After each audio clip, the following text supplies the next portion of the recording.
Buongiorno e benvenuti nella mia cucina. Questa mattina ci hanno svegliato molto presto e allora via all'opera. A questo punto vi dico gli ingredienti, ma voi intanto iscrivetevi al nostro canale, mettete un bel like a questa ricetta e per favore condividetela con i vostri amici, grazie. Faremo delle fette biscottate. Allora, scusate, mi veniva da starnutire. Allora, 400 g di farina Manitoba, 50 g di zucchero semolato, potete usare anche quello integrale di canna, 200 ml di latte tiepido o a temperatura ambiente, va benissimo, poi un cucchiaio di miele, 40 g di burro sciolto, una bustina di lievito madre, sono circa 15 grammi, se no 10 g di lievito fresco, un cucchiaino scarso di sale. Questi sono gli ingredienti. Andiamo immediatamente a procedere all'assemblamento. Allora, usando il lievito secco non abbiamo bisogno di scioglierlo nel latte, quindi mettiamo immediatamente questo, il latte appunto, lo zucchero, il sale mi raccomando sempre per ultimo, la farina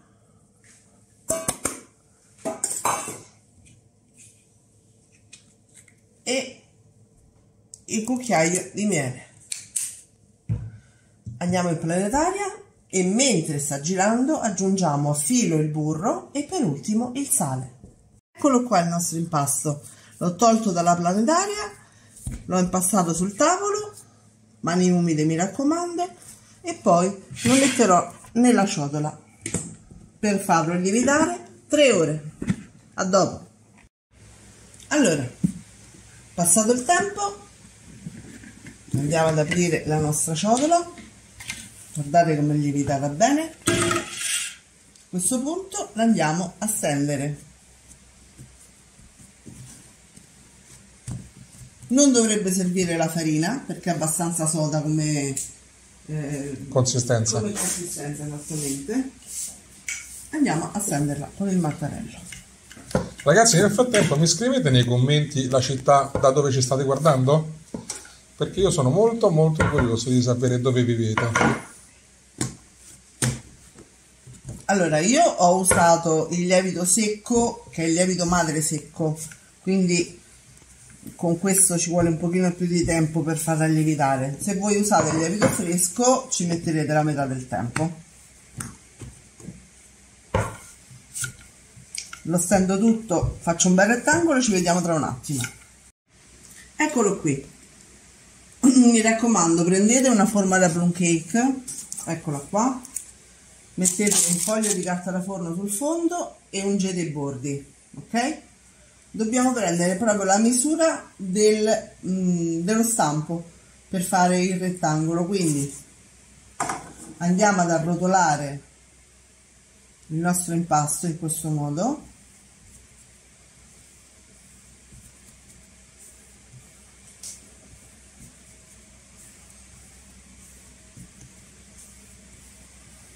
Così.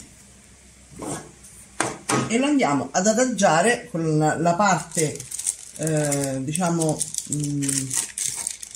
finale in sotto, così, ok? Lo lasciamo così per altre 3 ore coperto con pellicola.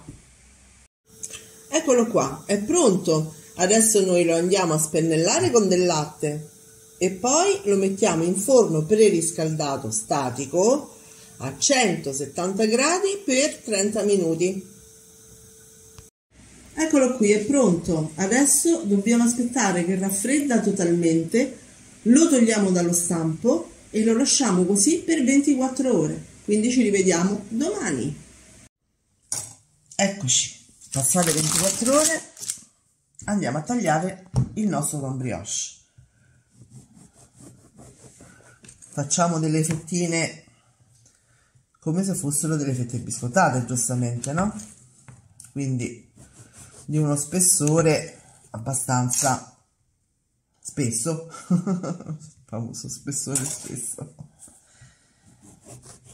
Dopodiché le mettiamo in una teglia e le andremo a cuocere per 20 minuti a 170 gradi, forno preriscaldato.